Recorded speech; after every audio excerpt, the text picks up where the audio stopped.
तो ब्रेन के जो मुख्य पार्ट हैं वो cerebrum, mid brain, pons, medulla oblongata और सेरिबेलम होते हैं।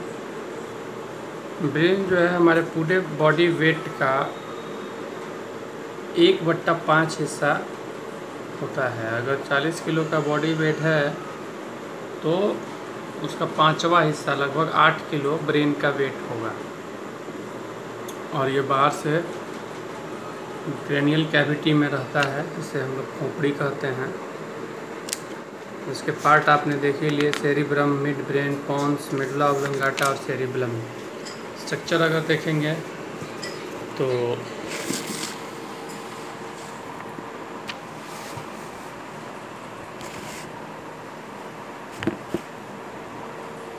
ये सेरिब्रम है,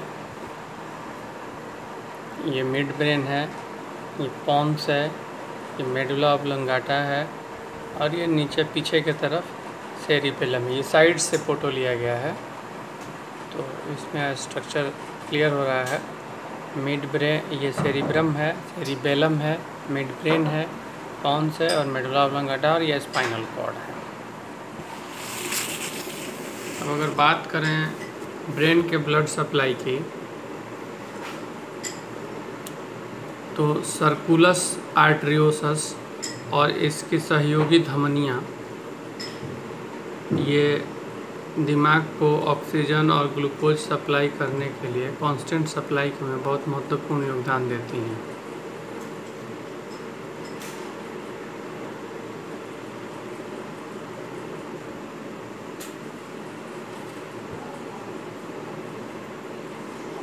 प्रत्येक मिनट में जितना हार्ट का कार्डियक आउटपुट होता है उसका 15% ब्रेन अकेले प्राप्त करता है। और जैसे अगर ml में देखा जाए तो 750 ml ऑफ ब्लड प्रति मिनट ब्रेन जो है वो रिसीव करता है। ब्रेन का जो अंदर का होम्योस्टेसिस है, ऑटो रेगुलेशन है, वो ब्रेन के अंदर कांस्टेंट ब्लड सप्लाई मेंटेन करने में मदद करता है।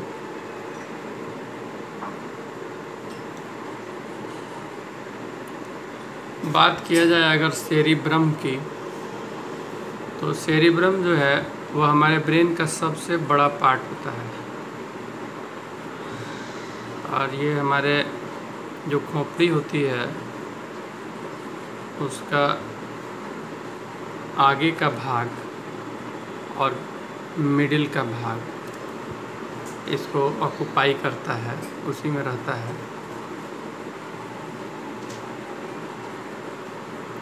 सेरिब्रम जो है वो 2 पार्ट में बटा होता है। इसमें बीच में एक खांच होती है, लॉन्गिट्यूडिनल फिशर जिसे कहा जाता है। उसके द्वारा लेफ्ट और राइट हेमीस्फीयर में 2 भागों में बटा होता है। दोनों में एक एक लैटरल वेंट्रिकल होता है, पिक्चर जैसा हमने देखा था। दोबारा देखें पिक्चर।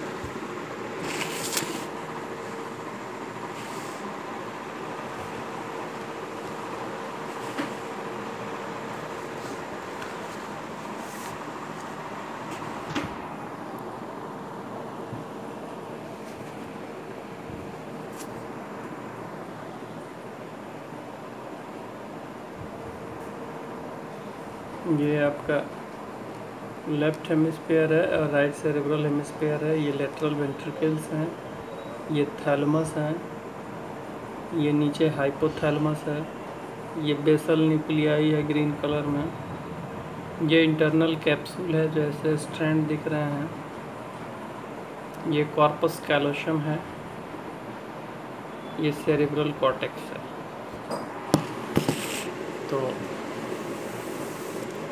सेरिब्रम की अगर बात की जाए तो सेरिब्रम,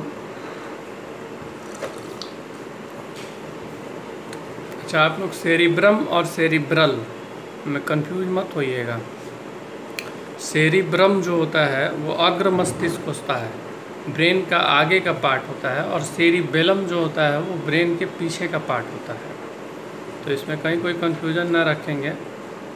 जब हम सेरिब्रम कहें तो अग्र मस्तिष्क के बारे में समझना है, और सेरिबेलम जब कहा जाए तो पश्च मस्तिष्क या छोटा मस्तिष्क के बारे में सोचेंगे।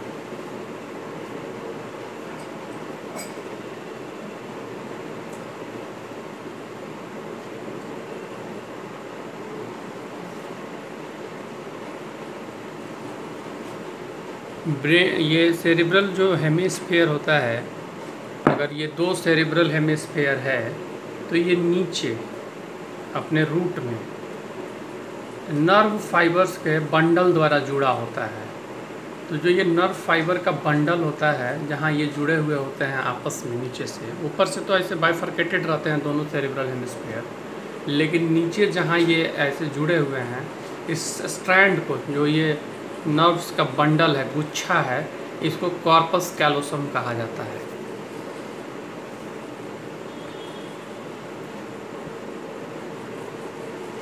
फाक्स सेरिब्राई हमने पीछे के वीडियो में देखा था कि जब ड्यूरा माटा दोनों सेरिब्रल हेमिस्फीयर, ये सेरिब्रल हेमिस्फीयर है अगर दोनों, तो इसके बीच में जब ये झिल्ली आके ऐसे और निर्माण करती है तो इसको फाल्स सेरिब्री कहा जाता है।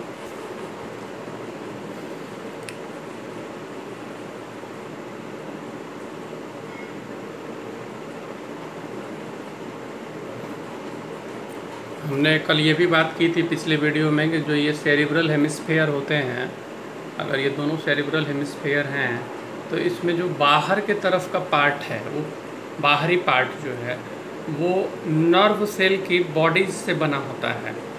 तो इसे हम लोग ग्रे मैटर कहते हैं या सेरिब्रल कॉर्टेक्स कहते हैं। और जो इसमें अंदर की लेयर्स, अंदर का भाग है, वो नर्व फाइबर्स से बना होता है, और इसे हम लोग वाइट मैटर कहते हैं, सेरिब्रल वाइट मैटर। तो ये अक्सर आपको आएगा cerebral grey matter, cerebral white matter. आपने देखा होगा जितने भी बच्चे जो पैदा होकर रोते नहीं हैं, बर्थ एस्फिक्सिया वाले बच्चे होते हैं, उनमें जब सीटी स्कैन आप कराएंगे 5-6 महीने का होने के बाद, तो उसमें सीटी स्कैन में ये टर्म देगा कि वाइट मैटर डिजीज़। तो ये वाइट मैटर डिजीज़ क्या है कि जो बच्चा जब पैदा हुआ, उसने ऑक्सीजन जितना मिलना चाहिए था ब्रेन को मिला नहीं, तो जो वाइट वाटर मैटर के हिस्से में जो नर्व फाइबर्स हैं वो डैमेज हो गए। और चूँकि जैसा आप जानते हैं कि नर्व फाइबर जब डैमेज होगा तो उसके जगह पे दूसरे नर्व फाइबर रीजनरेट नहीं होते हैं, वहाँ फाइब्रस टिश्यू जाके उस स्थान को भर लेता है। तो स्थान तो भर जाता है, लेकिन जो वहाँ के नर्व फाइबर का वर्क है, काम है, वो नहीं कर पाता है फाइब्रस टिश्यू। नतीजा होता है कि बच्चा का, अगर मान लीजिए कि मोटर न्यूक्लियस के एरिया में का नर्व फाइबर डैमेज है, तो बच्चा चलने फिरने में दिक्कत करेगा। इसी तरीके से अलग अलग न्यूक्लियाई होते हैं, तो जिस न्यूक्लियाई के हिस्से में नर्व फाइबर डैमेज होता है तो बच्चे की वो गतिविधि ख़त्म हो जाती है।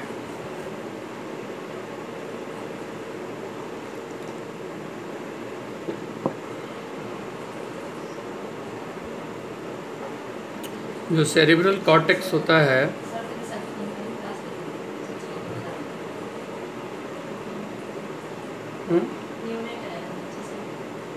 न्यूनेट आया है। अच्छा, बोल दो कि अभी जा रहा है, इमरजेंसी नहीं ना है।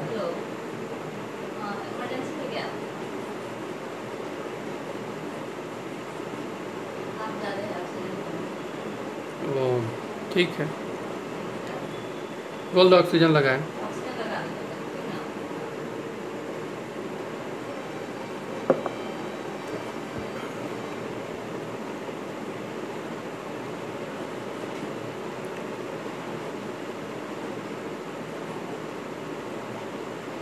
पूरे सेरेब्रल कॉर्टेक्स में खांचें होती हैं, मतलब प्लेन अगर आप देखेंगे तो पूरा सेरेब्रल कॉर्टेक्स ऐसे प्लेन नहीं होता है, इसमें उभार और फिर खांच, उभार खांच, उभार खांच ऐसे होता है।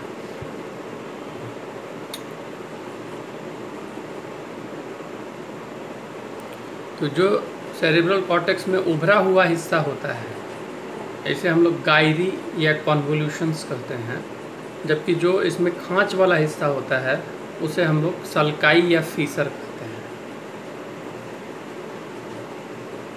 तो जो ये कॉन्वोल्यूशंस इस तरीके से होते हैं सेरिब्रम में, ये ब्रेन के सरफेस एरिया को बढ़ा देते हैं एक तरीके से। और ऐसा कहा जाता है कि जिसके ब्रेन में जितना ज़्यादा ये सल्कस और गायरी होंगे, जितना ज़्यादा, उसका ब्रेन उतना ही ज़्यादा इंटेलिजेंट और उतना ही ज़्यादा तेज़ दिमाग होगा।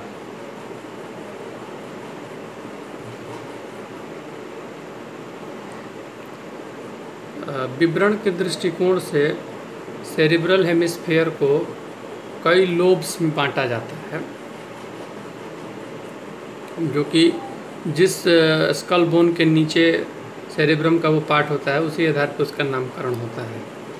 तो एक साइड का जो, अगर सेरिब्रल हेमिस्फीयर एक साइड की बात की जाए तो एक साइड में 4 लोब होते हैं। फ्रंटल लोब, जैसे इधर देखा जाए तो ये फ्रंटल लोब हो गया, ये पेराइटल लोब हो गया, ये टेम्पोरल लोब हो गया, और ये इसके पीछे से अगर देखा जाए तो ऑक्सीपिटल लोब हो जाएगा।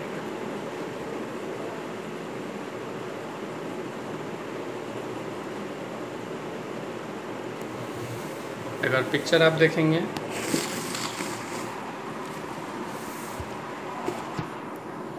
तो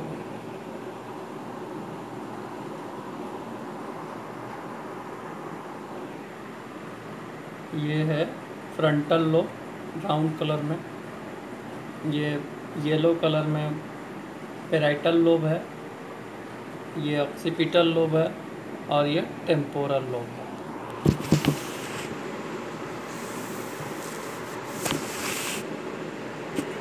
तो जैसा हमने जाना कि सेरिब्रल कॉर्टेक्स का जो बाहरी भाग है, सरफेस है, वो ग्रे मैटर का बना होता है, नर्व सेल की बॉडीज़ का, और अंदर के तरफ सेरिब्रम में ये जो लोब्स होती हैं वो कनेक्टेड होती हैं नर्व फाइबर के मास द्वारा, द्रव्यमान द्वारा या ट्रैक्ट्स के द्वारा, जो कि ब्रेन के वाइट मैटर का निर्माण करते हैं। अब इसमें बहुत सारे आने वाली फाइबर्स होती हैं, नर्व फाइबर्स, और बहुत सारी जाने वाली नर्व फाइबर्स होती हैं। उनका कुछ अलग अलग नाम होता है।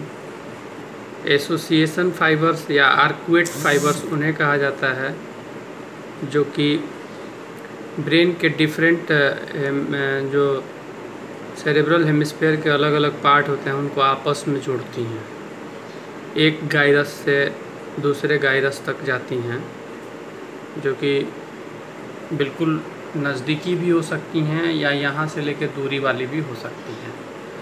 तो जो ब्रेन के अंदर जो नर्व फाइबर्स दौड़ती हैं उन्हें हम एसोसिएशन या आर्कुएट फाइबर्स कहते हैं, जबकि कमिसुरल फाइबर्स होती हैं वो नर्व फाइबर जो 2 सेरिब्रल हेमिस्फीयर के पार्ट्स को जोड़ती हैं, इसको इससे, इसको इससे, इस तरीके से।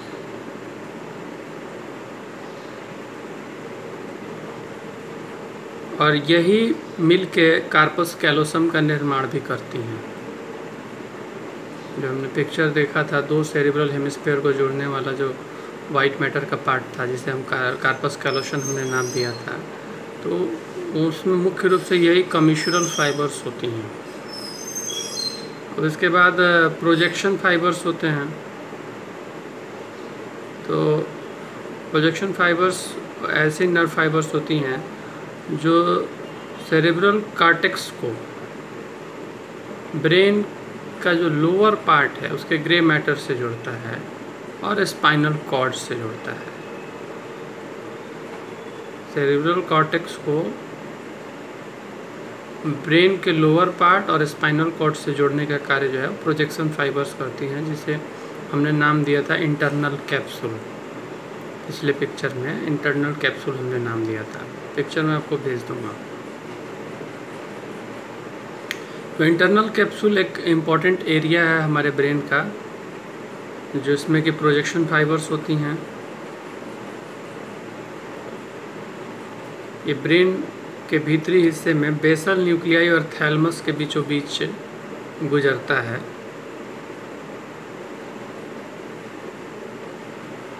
इंटरनल कैप्सूल वाले एरिया से ही सारी नसें जो दिमाग से बाहर जा रही हैं, बाहर से दिमाग को आ रही हैं, वो गुजरती हैं।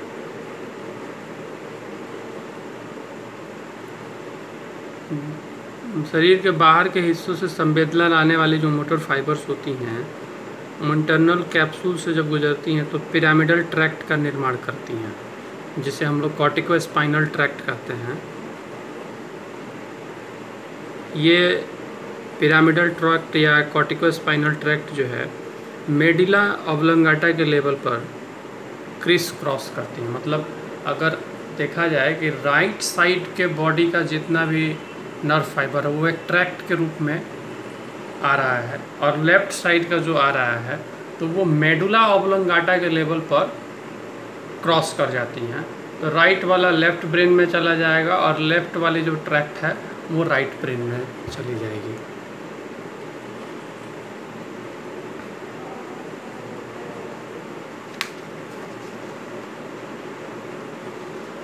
अभी और भी बहुत सारा पार्ट है इसमें, हम देखेंगे। सेरेब्रम के लिए अभी तक इतना ही।